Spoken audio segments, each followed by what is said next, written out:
welcome. And thank you for inviting us. It seems like just a really interesting project with lots of really interesting things going on. So it's really lovely to be able to come in and chat with you and share some stuff, but also find out a little bit what you're doing as we go along.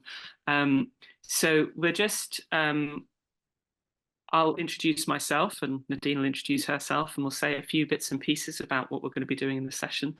So I'm Kate, and my background is in the arts, and so I'm working in climate psychology, arts, and across arts and science. And so I'm involved in the Climate Psychology Alliance, and part of what I do there is some talks and workshops with various different people. And I'll hand over to Nadine to say a bit about you as well. Yeah. So hello, I'm Nadine, and so I work part-time in Scottish Government. I'm an analyst in there, a researcher. I'm doing work on transformational change, systems thinking. But I teach mindfulness and nature connection stuff. I also teach mindfulness in Scottish Government, and some of that we'll be bringing into this session as well. The practice, and yeah. Well, what else?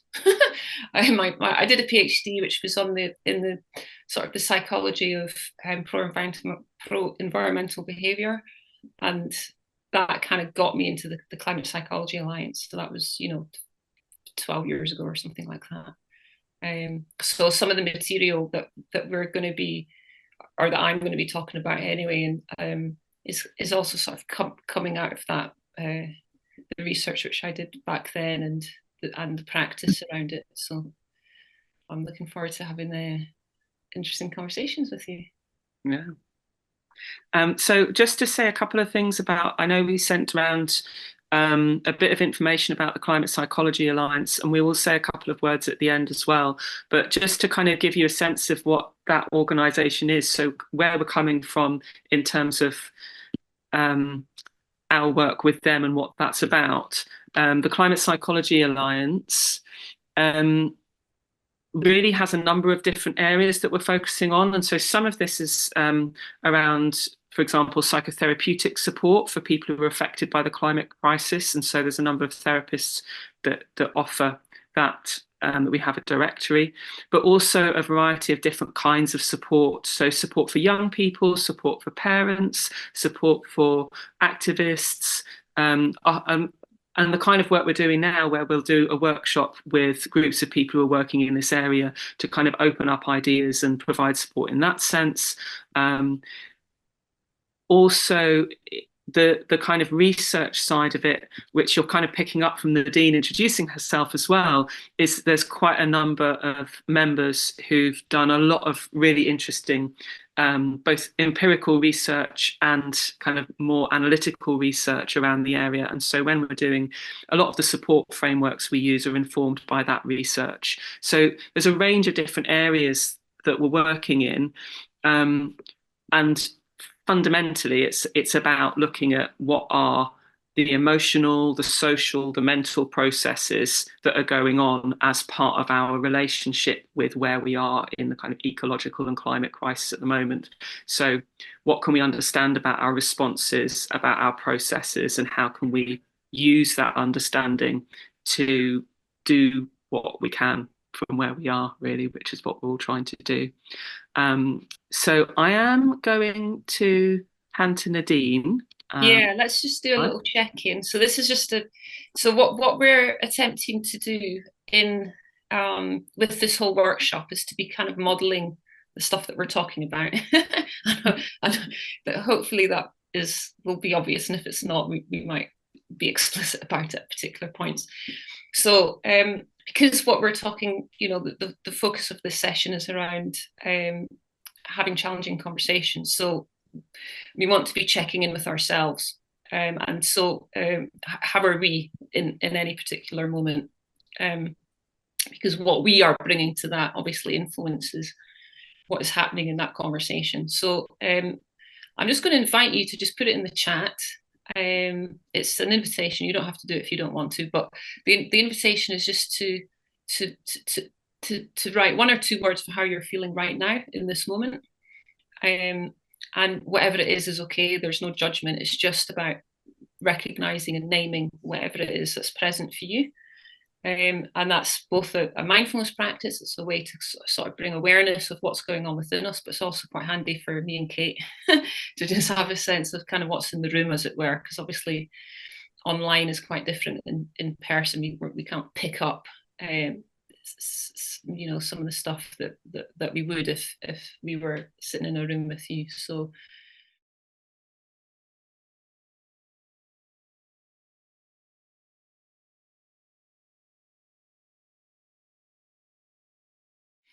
for me, I've kind of got feelings of kind of I don't know, excitement, nervousness, kind of quite high energy kind of feeling. That's what's present for me right now. How about you, Kate? Yeah. I'm feeling like I've settled quite nicely this morning, and feeling, yeah, quite excited, quite curious. I see also Lewis has put curious. So, Yeah, yeah. that's a good word. So whilst people are doing that, the other thing which is a nice practice as well, and you may be familiar with it. It's very closely linked with well-being, and it is relevant as well to the topic that we're looking at, and that will become maybe more apparent later. But it's a little gratitude practice, and so just name one thing that you feel grateful for this morning as well. I feel grateful for the sun this morning. I think I will go with that one.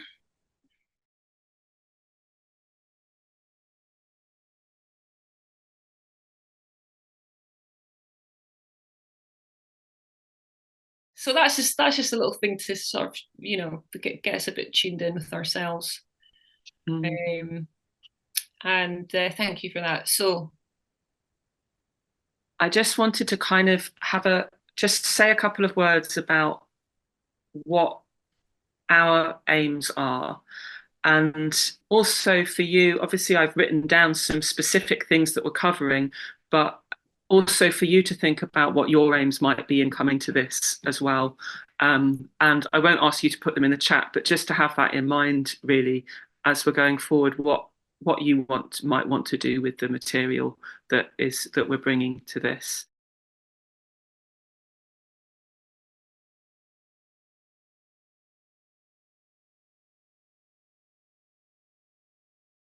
We're really keen to open up with thinking about and giving you a bit of space to talk about and to share your experiences of challenging conversations. So what's coming up for you, the kinds of situations, the feelings, the challenges that you're encountering, and then having a chat about that in the first part of the session.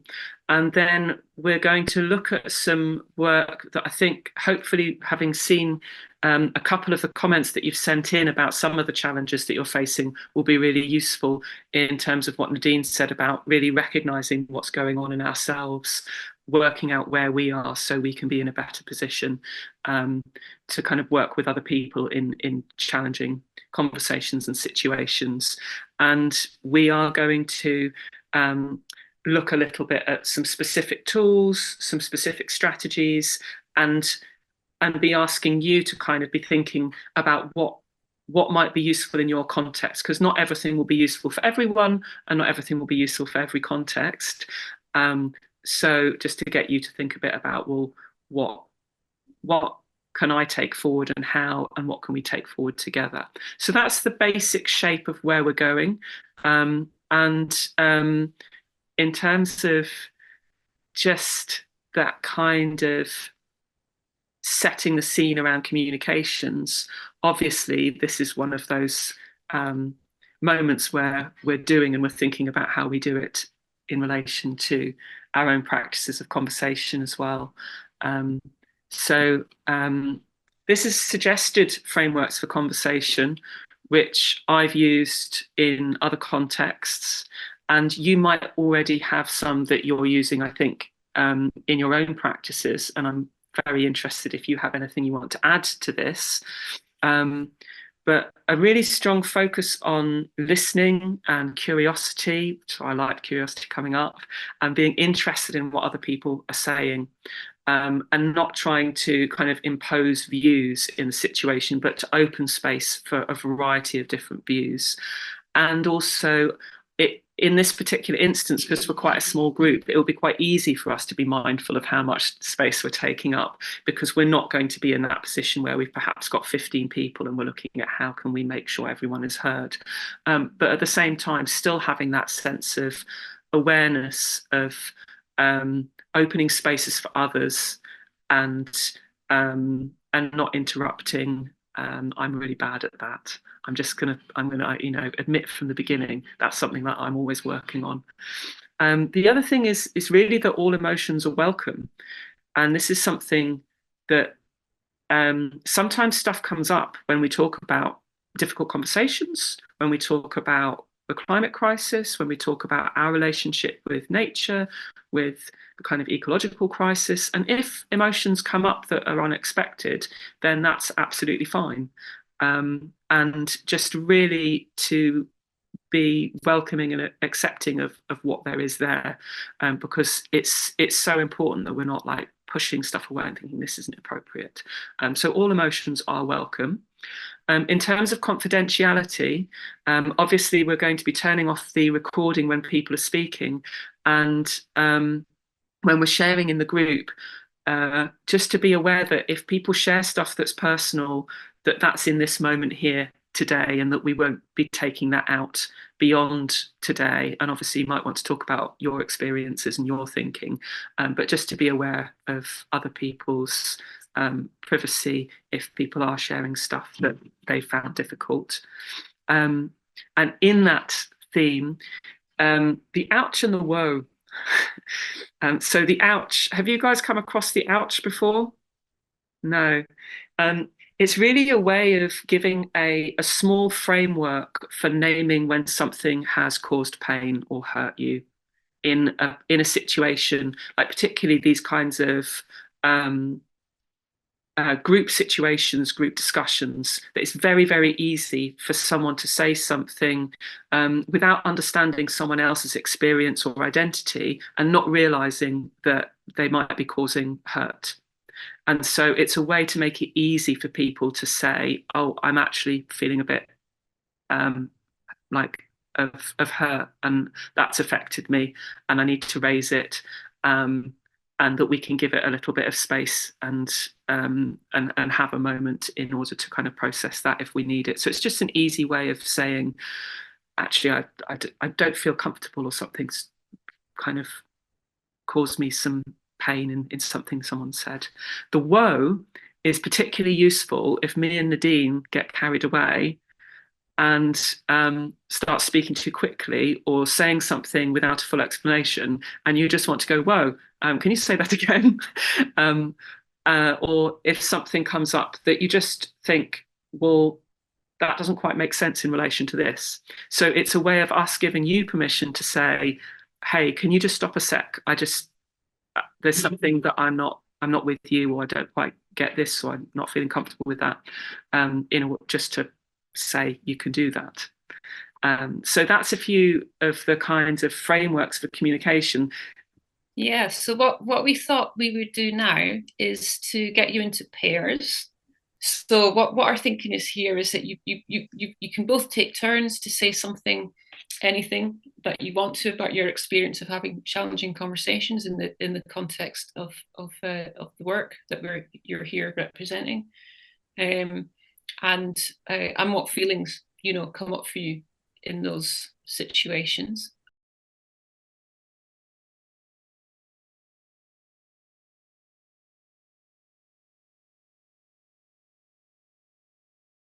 So just before we start sharing the screen and slides, what I'm going to be talking about is, in a way, we can bring everything down to, do we feel safety or do we feel threat? And this isn't something that is necessarily conscious at all. So our nervous systems are constantly scanning, looking for cues of safety and cues of threat. This is happening below the level of our conscious awareness all the time. The kind of the key point here is that in having challenging conversations, what is it that makes them challenging, right? Is it because maybe our nervous system is detecting that something's not quite safe in that situation, or we're picking up cues from the other person, where, you know, and it was very interesting from some of the things that you were saying earlier about how maybe we are picking up cues from other people of hostility or suspicion, or you're not from here, or who are you to tell me what to do, or, you know, and our nervous systems will be detecting that.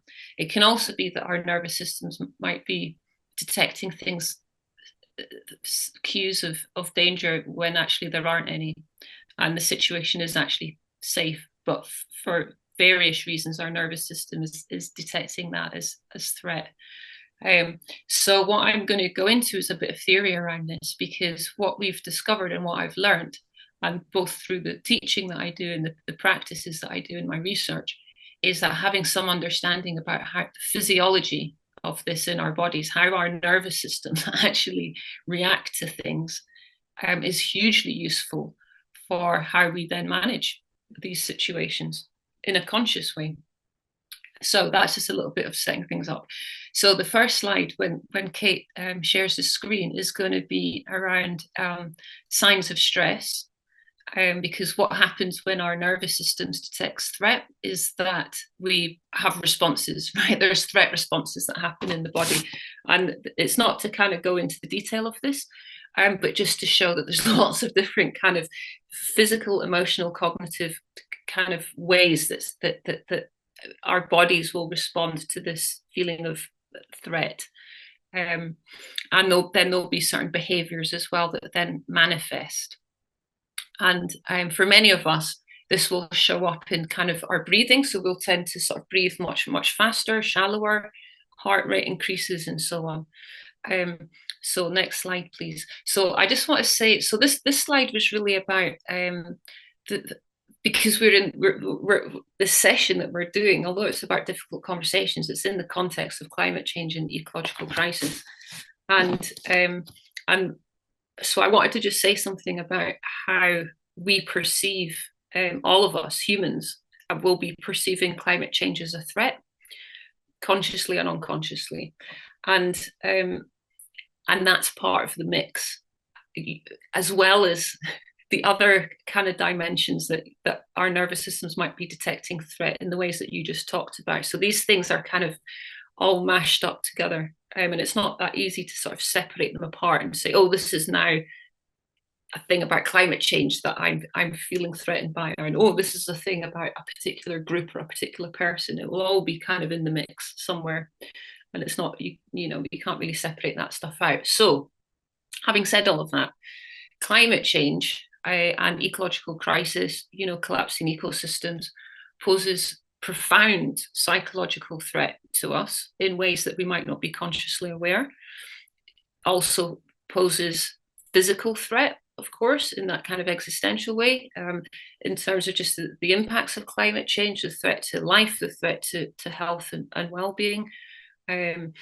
But what people are generally not so familiar about is how it can pose threat to us in other ways, which is around our sense of self-esteem, our self-identity. And this actually interestingly came up when someone was saying about, you know, not, well, you didn't say the words about judgmental, I think you said the words about blame. So people could be experiencing that as a threat to their self-esteem in that situation, if it feels like someone is being judgmental, for example. So that's often how it shows up, as guilt, as shame in an individual. And so it's really about who are, you know, our thoughts of who we are as kind of good people, as moral people, you know, trying to do good in the world, and feeling bad about when we're not being, you know, as pro-environmental as we could be.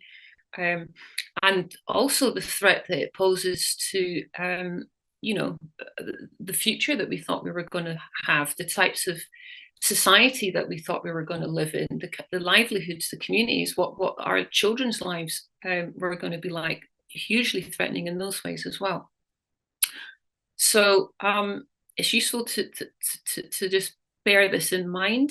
And as I go through the slides, because this is showing up for all of us, you know, regardless, because there's no one who doesn't know about climate change in the context that we're working with.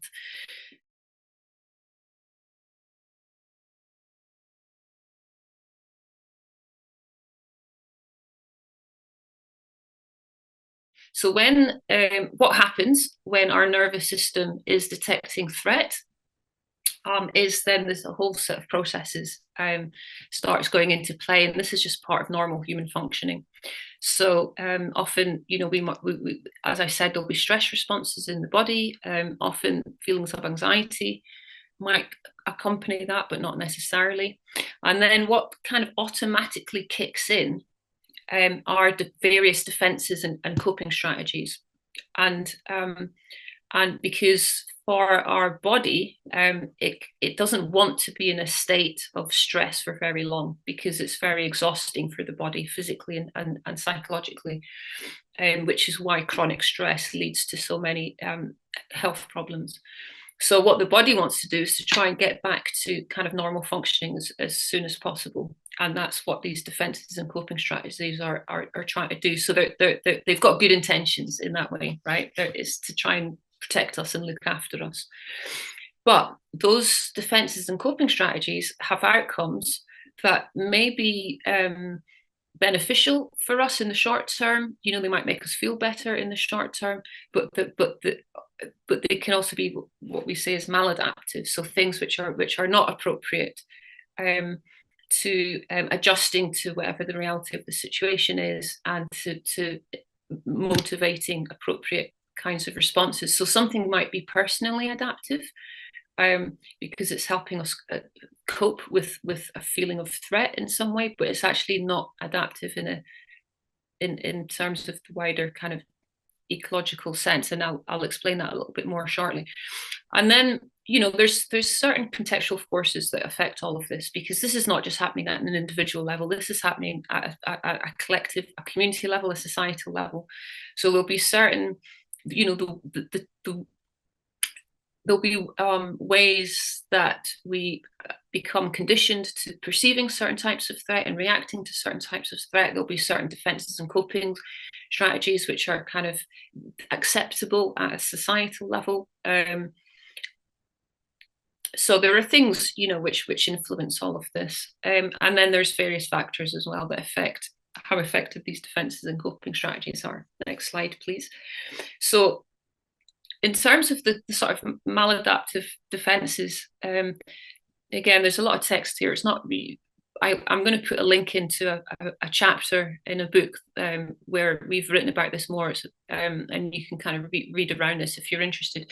But it's really to show that there's a variety of different types of ways that our bodies and minds will respond to a perceived threat. And often when people are asking us to do workshops on eco-anxiety, this is because what's happening is as a way of dealing with the anxiety that rises up, is that people want to kind of suppress it and push it away and avoid thinking or feeling about something. But there are various others. So, you know, people tend to be familiar with the term denial, but that's just one way of defending and with the reality of the situation that we're in. And what all of these defenses do for us is that they help us in the way of kind of not having to face up to something. So it's a way to avoid feeling difficult emotions about things. And because if we feel the emotions and we face up to what's going on, then we have to do something about it, right? And so if we're kind of, rejecting things, denying things, then we let ourselves off the hook, essentially, individually and collectively. So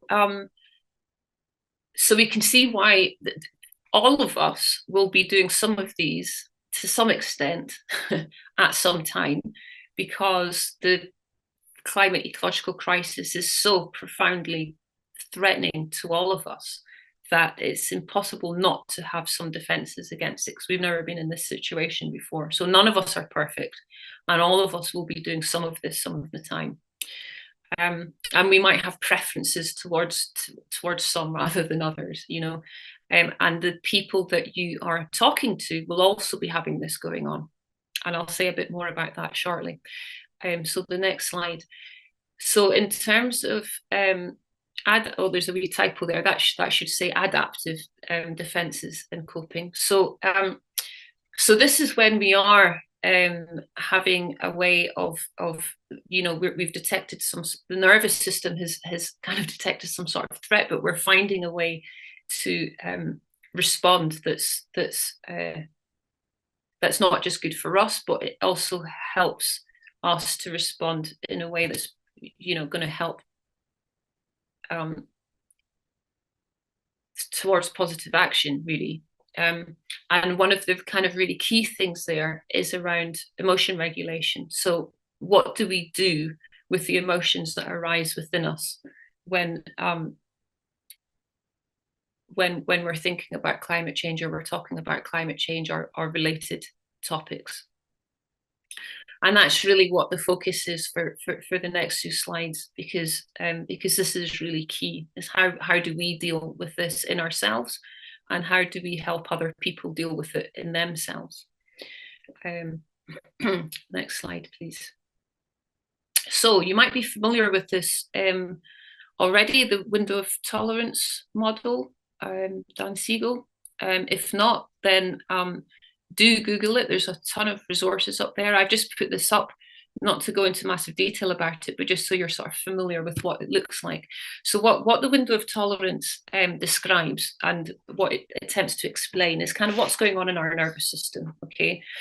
And so we have this kind of comfort zone, which is when we're really in this kind of parasympathetic nervous system state, rest and digest. It's that state where we feel like we can cope with whatever life is throwing at us in that moment. So that's when our nervous system isn't perceiving threat, it's perceiving things as safe.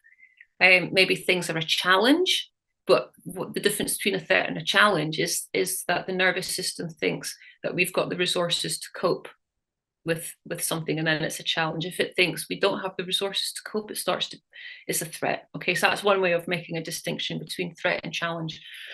So when we're in this comfort zone, we are fully kind of resourced. Now, this window, can sort of change size day to day. We might have a tendency for it to be a certain size, but there'll be lots of things that affect it. How much sleep we've had, what else is going on in our lives that's causing us, stress.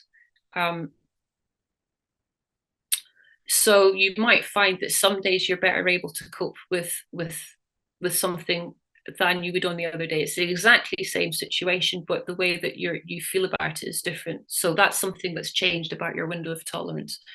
And so what starts to happen with the nervous system when it starts detecting a threat, and it's not a challenge anymore, it's a threat, is then that's this language of going into the nervous system starts to become dysregulated. So that's the language that is used to talk about that. And you'll be familiar with fight and flight and freeze, most likely. So flight response is very sort of is more high energy. It's so that's a state of hyper arousal. There's more kind of agitation that's happening there. That's really when you notice, heart racing and shallow breathing and sweating and all that kind of stuff. And that can escalate in that direction. And then there's also this a freeze response that our nervous systems can go into, which is hypoarousal, and that's a very low energy state. And that will, in extreme cases, go into kind of dissociation. It's a very sort of depressive sort of state. And what happens with the nervous system is that it wants to be in the middle, and it will try its best to stay in the middle in this comfort zone. But it will, go into fight or flight if and then if it thinks that that's not solving the situation, then it goes into this freeze response, and that's basically what happens for people. We might be familiar with this, with, for example, people that have suffered from sexual abuse, or any kind of extreme situation where their life is at threat, and they don't fight back, and instead they kind of zone out or faint, or and people might say to them, well, why didn't you fight back? At this stage, you don't have a choice about it. Your nervous system has taken over. It sends you into that hypo arousal state. And that's what a lot of people don't understand. You don't have control over that. And this can show up in not necessarily in extreme ways, but it can show up in meetings potentially when people people are just starting to zone out, So what this little graph at the bottom shows is that our nervous systems, there's always some fluctuation that's going on. So, but it's when we kind of go outside of those boundaries, that's when things start to become dysregulated. And to be able to navigate challenging conversations well, we really want to be in our window of tolerance, because if we're dysregulated ourselves, that's going to be affecting other people in the room, and it's going to be affecting our ability. If other people are outside their comfort zone as well, if they're out of their window of tolerance, we might have started off feeling quite comfortable, but we might become dysregulated because we pick up on the energies of other people. So if someone else is starting to get agitated, we might start becoming agitated, and then things can just sort of amplify from there. But if we're able to stay within our window of tolerance, then what we're doing is we're actually sending out unconsciously cues of safety to the people in the room around us. And that's what I thought was interesting, and what some of you were saying about starting with celebrating what people are already doing. That's if that's done in a genuine way, people will be unconsciously picking up cues of safety around that. So next slide, please. So actually we'll go, if you just go back onto the window of tolerance one, we'll just end that there. So that's kind of what I wanted to say around some of the theory around the physiology of what's going on within our nervous systems. And really just to emphasize that point that we again, for us to be able to have difficult conversations and to do that well, where are we? Are we within our window of tolerance? Are we in this kind of parasympathetic nervous system state, or have we become dysregulated ourselves?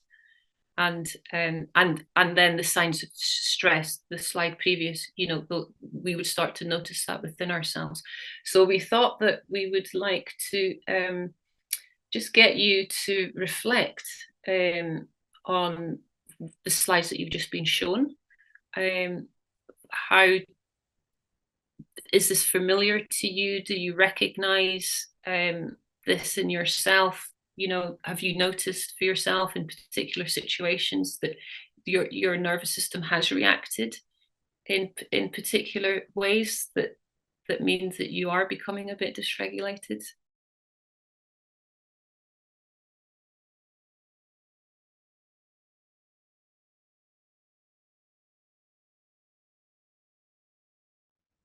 So this is just a way to talk about then this a different way to kind of think about this thing about how we regulate difficult emotions. So at this kind of low end, so this is kind of where there's low level of engagement with emotions. So that's where we're sort of suppressing, pushing away, you know, in an extreme case, complete dissociation. That might be necessary in the short term, because we might be in a situation where it's not safe to engage with a particular emotion. It's not appropriate in that situation to really feel something and express it. And we actually just need to put a lid on it. But it's not adaptive in the long term. So, but there are situations where that might be necessary. And then in the other side is when there's a really high engagement with emotions. And this is like when we're completely consumed by the emotion, you know, it's you're lost in it. And actually being very extreme in that way can send you into this kind of low space, you know, one extreme to the other. Basically, it can kind of happen like that. So you're so hyper aroused, it just completely exhausts your system, and you just become, you know, completely kind of detached. So where we're wanting to kind of be is in this middle zone, which is where we're able to kind of engage with this emotion in a way that's healthy. So what does that really mean? And I'm going to introduce the metaphor of a fire here. So if you think of the flames of the fire as where the thoughts, the emotions, and whatever body sensations are going on, that's the fire, right? So you can be in the fire getting burnt. So that's that really high intense place, right? That's not a great place to be for any length of time. Or you can be so far away from the fire that you don't feel it. Maybe you don't even see it. That's how disconnected you are from yourself. So where we want to be is where you're kind of close to the fire, that you can feel its warmth, but you're not getting burnt. So we use a lot of metaphors in mindfulness teaching, but that's maybe helpful to give you this sort of idea. So in this middle space is where we're able to recognize what's going on for us without judging it. We're just like, oh, this is how I'm feeling right now. And that's why those check-in exercises we did right at the start of the session is part of that. It's just about naming what is here and just recognizing, well, that's just how things are in this moment, and accepting it. And then being able to work through that emotion in some way. That might be expressing it verbally in a particular facilitated space. Kate, I'm not sure if you actually talked about our climate cafes in the beginning section, but Climate Psychology Alliance hosts these climate cafes, which are spaces for people to be able to talk about how they feel in a sort of safe way. Or it might be in other ways, you know, like through artistic practice or other creative practice, or through ritual or prayer or movement practices as well. So it's kind of how there's a variety of different ways that we can kind of work with emotions, so it doesn't get stuck in the body, and but it kind of works through us. And the thing is that we really, as a society, as well globally, we need to really get a lot better at this, because the climate crisis, as you know, is not going away anytime soon. We're going to be experiencing these difficult emotions like worry and grief and anger and sadness and all of that for the rest of our lives. And so are all the people that we're working with, whether they're consciously aware of it or not, you know. So how do we learn to actually get better at regulating these emotions? Next slide, please. So just a few things here, which is kind of how some things which we've learned through the Climate Psychology Alliance. When people come to us feeling very anxious, not feeling like they're not able to cope. And what we've discovered is that just knowing that actually feeling worried or sad and things like that is actually very normal. We know this. I know this from the research I've done through Scottish Government as well. That, you know, around 2/3 of the population, adults, are feeling worried about climate change. Now, a lot of people don't realise that most other people are feeling like this because we don't talk about it, basically. And it's that feeling of being alone with an emotion like anxiety or worry or sadness. That is what makes it, heightens the distress. And so when people know, oh, actually, lots of other people are feeling like me, and it's normal to feel like this. And you could even say that feelings like worry or sadness are actually appropriate because we are in a very extreme situation of crisis. And if we didn't feel those emotions, then it's a sign that we're not connected to the reality of the situation. Also, as I said before, understanding how the nervous system works, how we're always unconsciously looking for cues of threat and safety, becoming familiar with our own, how that shows up for us, how stress starts to show up. As Kate was saying, we might not notice immediately, but we can learn to notice sooner. And there are various kind of practices then, like mindfulness and other practices that kind of help that. And that can also help when we start to become dysregulated and we start to notice that. There are practices that we can do, and we can learn which ones suit us to sort of help bring us back into our window of tolerance. And so on. And for many people, being in natural places and connecting with nature is a way to do that. But then equally, as you said, the whole litter thing can be disrupt you out of that experience as well. So it's not straightforward. It's not straightforward at all. But there are some things, and this is just a wee guide. And what we thought we would just quickly invite you to do now is, if in the chat maybe, or on mute if you want to as well, is there anything that you already do that works for you, that helps you to regulate your emotions when you're starting to become a bit dysregulated, even if you never used to use that language, but when you start to feel like you're starting to get reactive, and could be things that are on this list, but maybe there's other things.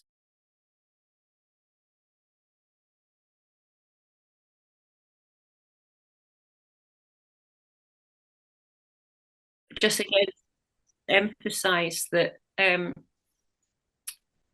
the other people that we're having conversations with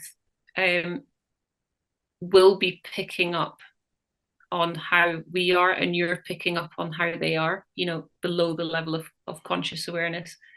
And so you can be starting to become attentive to signs of them going into dysregulation as well. And then if you're starting to notice, oh, they're becoming a bit agitated, or they're starting to disconnect, and you're within your window, then how can you help them? So what can we be doing to help them feel safe, basically? Because that's going back to the simple thing of threat and safety. It's about bringing people back into that. And so that's where things like just affirming what people are saying, and listening, and I mean, this is starting to, maybe we just kind of go into some of the things that you wanted to talk about, Kate, from here. Yeah, we can do. Yeah, sure. Because I think, just following on from what Nadine's saying as well, one of the things that connects everything really together is that sense of having compassion for ourselves and also for the people that we're speaking with. And, that can be really difficult, but that also we can find ways of creating frameworks to do that in more structured situations, but also ways for ourselves to kind of just check in with ourselves as we're going along, and take that kind of understanding. One of the things for me that's been quite difficult and interesting in getting used to these kinds of conversations is recognizing and feeling compassion for people who are particularly like in a kind of denial or resistant in that kind of way to thinking about climate change, and really, really recognizing that sense of, well, actually, that isn't necessarily coming from a place of apathy. And there's research now that really shows that this is the case, that it's very often because the emotions are too much and the situation is too much to engage with. And it is, as Nadine was saying, there is this real sense of threat. What I'm kind of connecting to here is, first of all, a little bit that is, I suppose, around safeguarding, and second, a little bit around how we're maybe navigating across different perspectives. So I am going to share my screen again. And some of these are going to be really familiar because actually we did them at the beginning, some of them. Some of them less so because we're in a very framed, safer space together here. And so we're not necessarily needing to make any kinds of interventions with ourselves or with the conversation in order to kind of safeguard. So why use the word safeguarding? Because you'll see this word used quite often in relation to things like working with vulnerable adults, working with children, and that might be relevant in some situations when we're working with the climate and ecological crisis. But it's actually slightly more broadly relevant because of exactly what Nadine's been talking about, the sense that actually we need to give extra attention to the ways that we build trust and the ways that we set and maintain boundaries and kind of name and recognize when our behavior or someone else's behavior perhaps moves outside of what's acceptable, and find ways of creating spaces for mutual support, because it is very, very difficult to navigate processes of change, which in a lot of cases is what we're looking at. And that might be small changes, or we might think of it as small changes, but getting people to pick up litter is not a small change. But it might be moving right out to, looking at community-wide changes to the way that a town is structured in order to adapt to flood risk. And as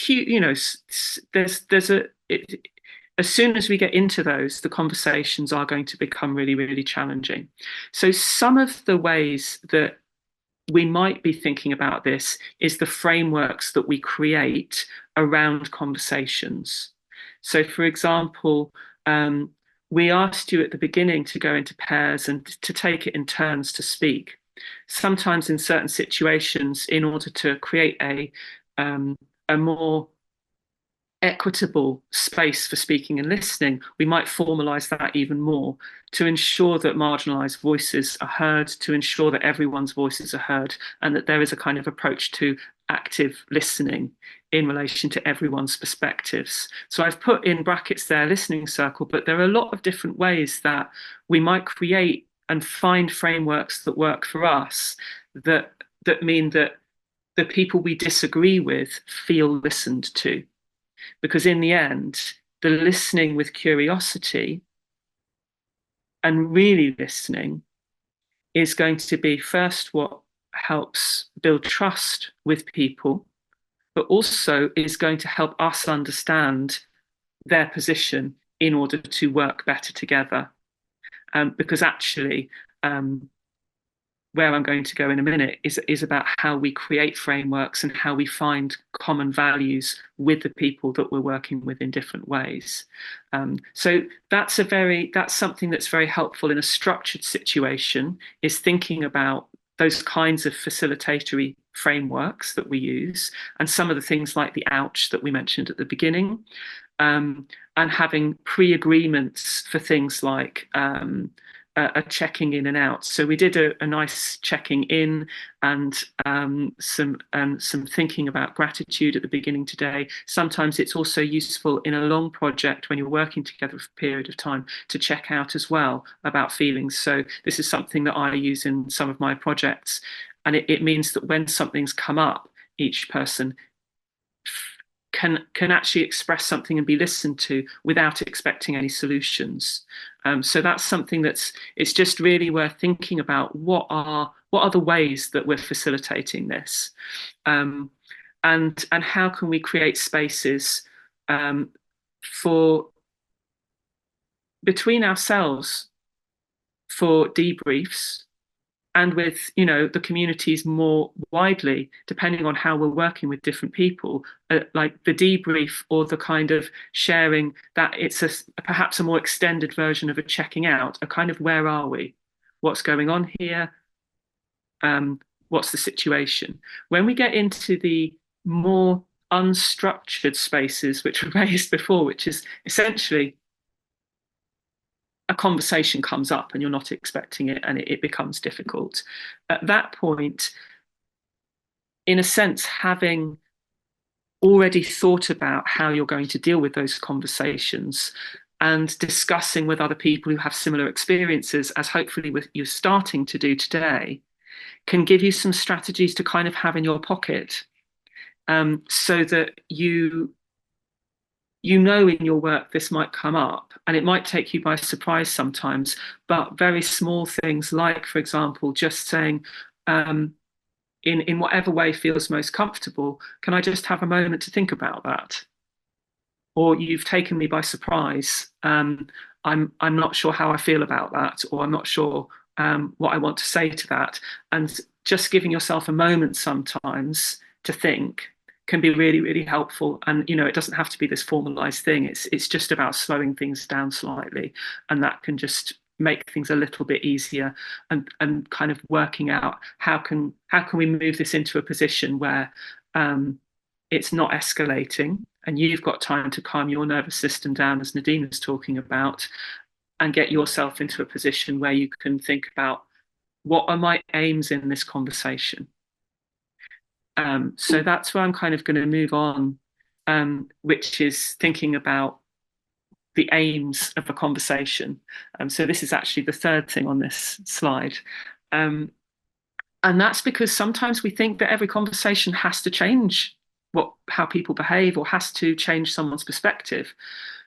And really looking at what is the situation I'm in, and what is a useful aim for this particular conversation. And it might be that the aims of that conversation are simply just to allow that person to say what they feel they need to say in a way that's safe, so that you can have a conversation another time. It might be just that kind of building of trust through listening, and that it might be the moment to hold back what I think about the situation, and to give that other person space, and then to come back and go, oh, in a different context, I can bring my view forward in a way that then isn't reactive to theirs. And so kind of taking that kind of that difference of opinion out of a reactive situation and giving it space, so that we have time to think and respond to each other. So there's one thing there, which is about, like, what am I trying to do? Am I trying to create trust, to connect, to persuade? And thinking about these kinds of different perspectives, one of the things that I've found quite useful is thinking about what are our common values. So I work quite often with people who don't share common values with me, and we've come together in an artistic context, for example. But we might have some common values. We might have some things that we all agree on, even if we don't even agree perhaps on climate change. And the reason for this is that we were talking before about facts and about the way that we sometimes engage with the science of climate change, which is that I have a tendency to fall back in a disagreement on, well, these are the facts. But actually, we now have evidence that shows that it doesn't work. And just presenting the facts that are in contradiction, perhaps, with what someone else believes, isn't going to persuade people, because it isn't connecting into their existing views, their existing perspectives, their experiences, their identity. And so this is why the listening is so important, because at the point where you can find a connection with someone in order to build trust and to connect that information to existing views, things start to shift. And this connects to kind of our cognitive biases. We respond more to those things that are close to us, that are relevant to us, that are immediate. and we kind of push away those that aren't. And the second thing I really kind of wanted to pick out here was around framing. And you've already brought this up at the very beginning in those conversations, which is about how the celebrating of what's already happening is shifting the frame really significantly to kind of engage with what is important in that community. But it also connects to the way that sometimes a lot of the work that we might be doing can be put in a frame of environmentalism, can be put in the frame of climate. And it actually has a whole set of wider connections that are related to, for example, fuel poverty, food security, the ways that our communities are going to shift and change over time, and that sometimes the way that we frame an issue might be really important in how people connect into it. And so it's those kinds of what are the points of connection between me and someone that I disagree with? How can I put myself into a place where I'm feeling well enough in myself to really listen and not feel like I need to be defensive, really find out what matters to people and slow things down a little bit. And what I wanted to do now is just maybe unshare. Let's get rid of that. I'm interested in your experience where you might find these points of connection across the differences, because you've identified some challenges and some kind of perceived differences of experience and wanting to get people involved in different ways. And I'm really interested in hearing where you think the connections are in the communities you're working with, where the places of common value and kind of common understanding are. And I'm wondering if anyone has anything. You might want to have just a moment or two to let that settle and have a think and see what's there.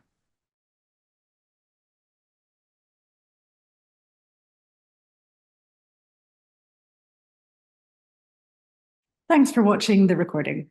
This training was originally delivered as part of a bespoke capacity building programme in 2024 for the Highlands and Islands Climate Change Community Grants Programme. This was delivered by Science Ceilidh and the British Science Association and funded by UK Research and Innovation. Special thanks to our training providers for delivering the session. And then this video and the accompanying resources were edited by Science Ceilidh and Paul Maguire Film. Keep watching to see some additional resources for other areas of support and some other details about the training session. Find out more about our learning around funding communities to lead on climate change action research and see additional resources, including accompanying worksheets to this video through the Community Knowledge Matters website. To find out more, go to communityknowledgematters.com/climate action.